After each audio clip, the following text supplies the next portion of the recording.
মাশাআল্লাহ, এই ছোট বাচ্চাটি মায়ের পেট থেকেই কোরআনের হাফেজ হয়ে জন্মগ্রহণ করেছে। বাচ্চাটি জন্মগতভাবেই কোরআনের হাফেজ।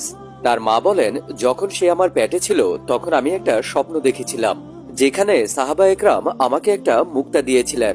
এই বাচ্চাটির নাম ইয়াহিয়া, কারণ স্বপ্নে আমাকে বলা হয়েছিল যেন আমার আগত সন্তানের নাম ইয়াহিয়া রাখি।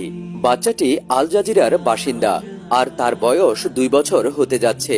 এই তোতলা জবানেও সে সুন্দর করে কোরআনের তেলাওয়াত করতে পারে। যদি তার সামনে কোনো সূরা পড়া হয় আর বলা হয় এই আয়াতের পরের অংশটি পড়ো, তাহলে সে সুন্দর করে পড়তে পারে। আপনারা নিজেরাই শুনুন।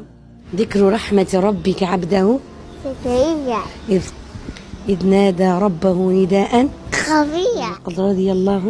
سورة محمد والله أحد الله الصمد خذ الكتاب الله وآتيناه الحكم صبيا সুবহানাল্লাহ।